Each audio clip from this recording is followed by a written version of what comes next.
Hello बच्चों, good morning, have a nice day. कैसे हैं आप लोग? मुझे आशा है कि स्वस्थ होंगे, मस्त होंगे। और आज हम डिस्कशन करेंगे आपसे धारा घनत्व के बारे में। किसकी बात करने वाले हैं? धारा घनत्व मतलब करंट डेंसिटी के बारे में। अब ये धारा घनत्व क्या चीज है? धारा घनत्व ये क्या चीज है, इस पर डिस्कशन हमको करना है।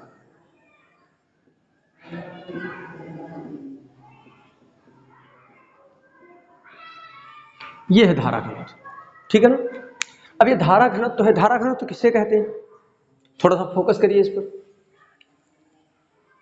किसी एकांक क्षेत्रफल, कोई एकांक क्षेत्रफल ले लीजिए और उसके लंबवत गुजरने वाली समस्त विद्युत धारा धारा घनत्व कहलाती है। फिर से एक बार, एकांक क्षेत्रफल से गुजरने वाली एकांक क्षेत्रफल के लंबवत यानी अभिलंबवत भी कहा जा सकता है, अभिलंबवत गुजरने वाली विद्युत धारा धारा घनत्व कहलाती है।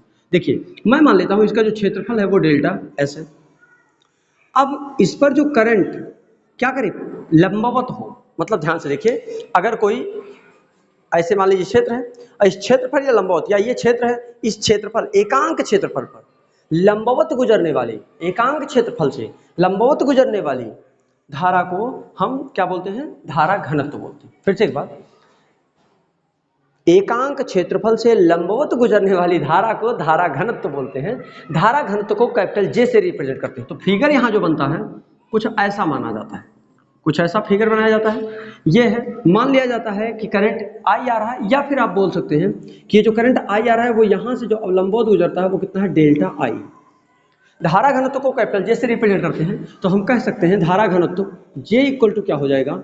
Delta I over delta S, है ना? अच्छा, अगर मैं इसका आपसे मात्रक पूछूं तो आप क्या कहने वाले हैं? सिंपल सी बात है, ये क्या है? आई। आई मतलब क्या है? करंट। करंट मतलब उसकी विद्युत धारा होगा, एम्पियर। विद्युत धारा का मात्रक क्या है? एम्पियर। अब ये एम्पियर होगा। नीचे देखिए, एकांक क्षेत्रफल है। क्षेत्रफल मतलब क्या होता है? Metre square. क्या होता है? Metre square. मतलब क्या हो जाएगा? Ampere per metre square. क्या हो जाएगा? Ampere per metre square. मतलब A M to the power -2। क्या हो जाएगा?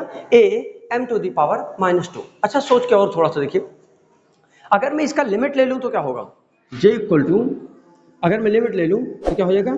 Limit delta S tending to 0। बोलिए, तो ये delta I over delta S होगा। थोड़ा सा और आगे बढ़िए, ये क्या हो जाएगा? D I over D S. बोलिए, यानी कि जो धारा घनत्व है वो हम लिख सकते हैं I D J equal to D I over D S भी कह सकते हैं। बोलिए, कोई डाउट होगा तो बोलते जाइएगा। अभी ये परपेंडिकुलर है।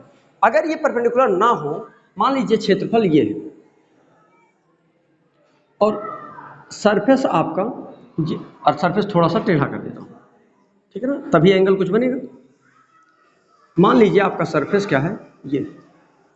अगर सरफेस आपका ये है तो इस पर जो धारा घनत्व होगा, भाई सिंपल सी बात है, करंट यहां से जाएगी, लेकिन इसको हमको वहां गुजरने वाले करंट से तो कोई मतलब है नहीं।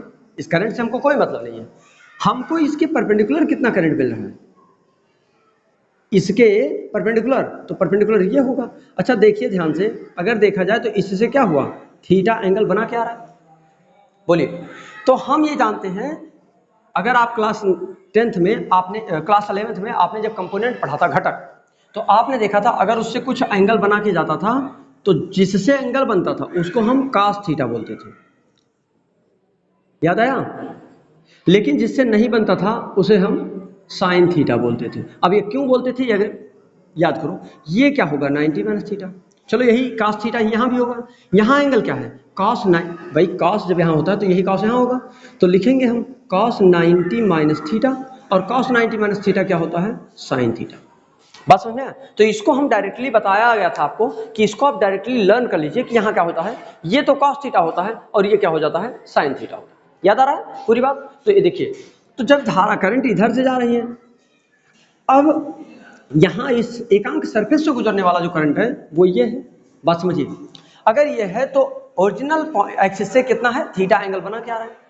बोलिए, इसका मतलब अगर मैं इस फिगर की बात करूं, इससे तो धारा घनत्व ही आएगा लेकिन इससे जब हम धारा घनत्व निकालेंगे तो J इक्वल टू क्या हो जाएगा, J equal to delta I upon क्या हो जाएगा, ये जो आ रहा है वो हमको कॉस थीटा मतलब कंपोनेंट के फॉर्म में मिलेगा, मतलब डेल्टा एस और हम लिख सकते हैं कॉस थीटा।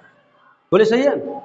अगर हम इसका लिमिट लिए रहते तो आपको मिला होगा डी आई, अभी पीछे देखिए जाइए, यहाँ देखिए तो क्या मिला है D I over D S और नीचे ही कॉस थीटा भी है।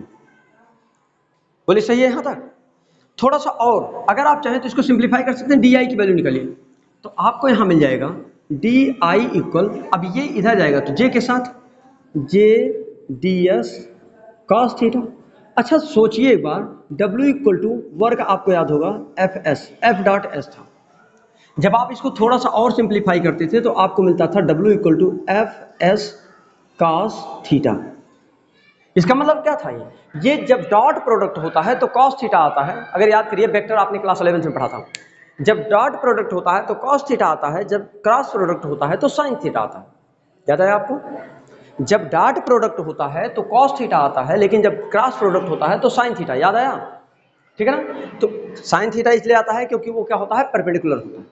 बात समझ में आ रही है। इसका मतलब यहाँ जो मिलने वाला है वो जे डी एस कॉस थीटा। अच्छा सोच के देखिए, जब कॉस थीटा आता है तो ये वेक्टर क्वांटिटी का ही तो प्रोडक्ट है भाई। दो वेक्टर क्वांटिटियों को अगर मैं मल्टीप्लाई करता हूँ तो हमको क्या मिल जाता है, ये मिल जाता है। और एक जानिए, ये जो धारा घनत्व है जे क्या है, एक सदिश राशि है।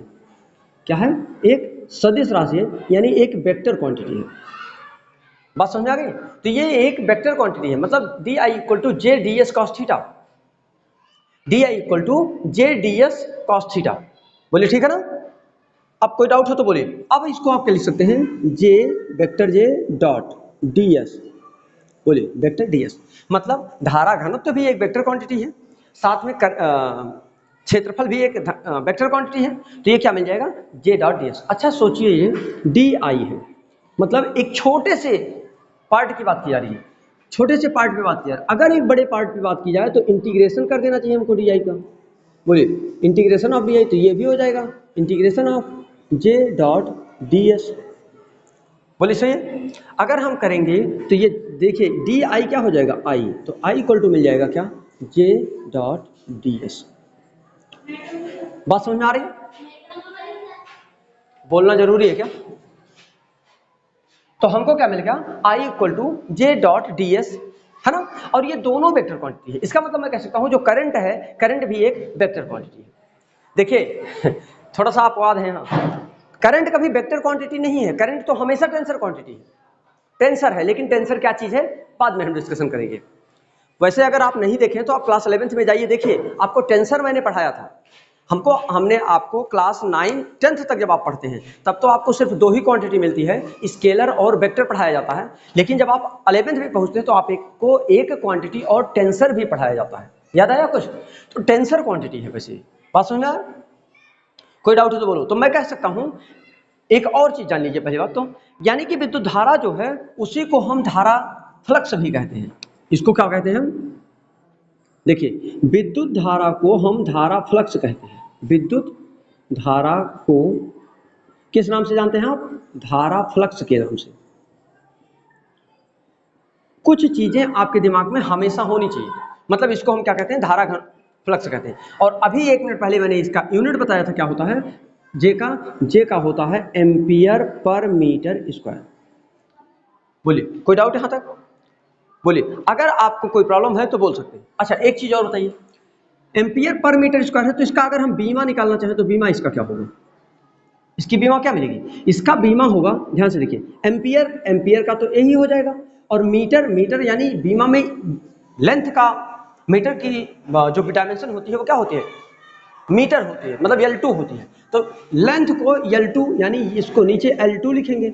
अब इसको थोड़ा सा सिंप्लीफाई करेंगे तो AL to the T to the power, sorry AL to the power -2।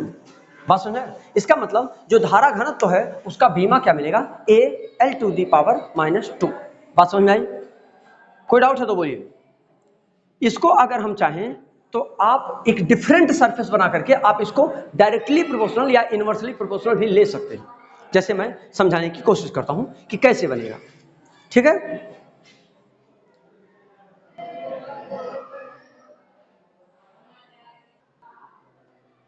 इसी में आइए हम थोड़ा सा इसकी एरिया घटा बढ़ाकर डिस्कशन कर लें, उसके बाद तब आगे बढ़ें, ठीक है ना। देखिए एरिया घटाने और बढ़ाने का क्या मतलब है, इसको देखिए। तो देखिए जैसे आपने क्या देखा, I equal to J dot D S, बोलिए अभी आपको ये एक फार्मूला मिल गया। ये धारा घनत्व तो है, ये बताता है कि ये एक सदिश राशि है। अभी हमने इसका फैक्टर पढ़ा, मतलब इसके रिजल्ट्स पढ़िए। देखिए जो धारा घनत्व होता है वो क्या है, एक सदिश राशि है। इसका मात्रक अभी आपने, दूसरी बात, इसका मात्रक अभी आपने बताया कि एम्पियर पर मीटर स्क्वायर होता है।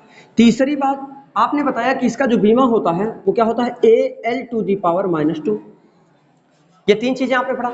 चौथी चीजें जानिए ये भी कि जो धारा घनत्व की दिशा होती है, किसकी, धारा घनत्व की जो दिशा होती है वो विद्युत धारा की दिशा के समान होती है।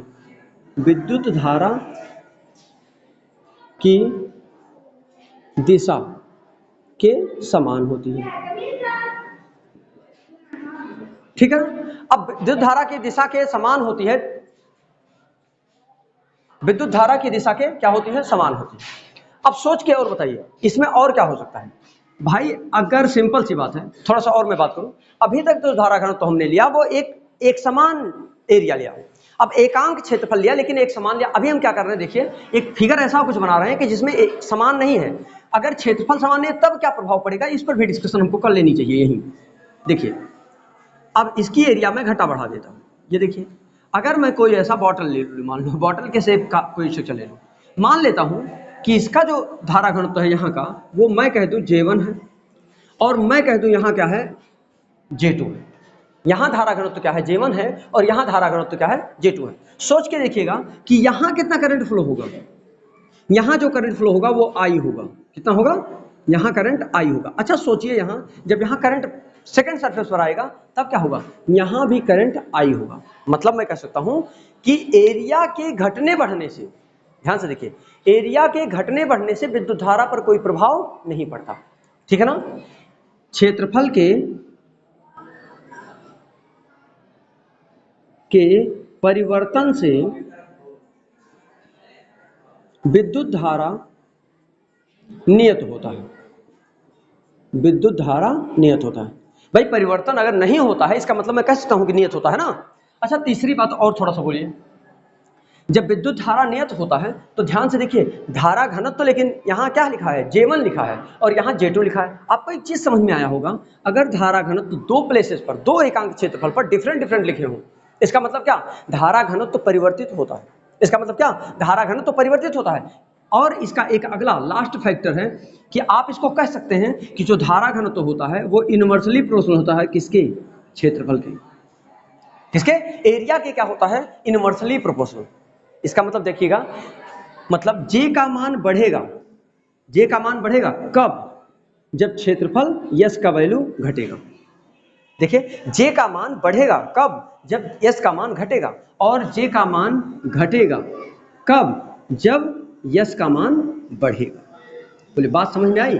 इस इनवर्सली प्रोपोर्शनल का मतलब उल्टा, इनवर्सली प्रोपोर्शनल का मतलब उल्टा। बात समझ में आ गई। यानी ये 6 फैक्टर आप याद रखिए, धारा घनत्व तो आप पढ़ने के लिए इन 6 फैक्टरों को आप दिमाग में हमेशा बनाए रखिए कि ये इसके बेसिक कॉन्सेप्ट हैं। अगर ये याद रहेंगे तो हमारे सारे लॉजिक्स क्लियर होंगे। एक बार फिर से बोलूं, धारा घनत्व किसे कहते हैं, एकांक क्षेत्रफल से लंबवत, क्या, एकांक क्षेत्रफल से लंबवत गुजरने वाला विद्युत धारा क्या कहलाता है, धारा फ्लक्स कहलाता है। एकांक क्षेत्रफल से गुजरने वाला लंबवत विद्युत धारा क्या कहलाता है, धारा घनत्व कहलाता है। और धारा घनत्व को J से रिप्रेजेंट करते हैं। तो J इक्वल टू आपको मिला था अभी 1 मिनट पहले हमने फार्मूला बनाया था, J equal to delta I over delta S। बोले क्लियर, इतनी बातें समझ में आ रही है, सारे डाउट्स क्लियर है, कुछ है डाउट है ना। चलिए तो फिर हम मिलते हैं आपसे नेक्स्ट लेक्चर में। All the very best.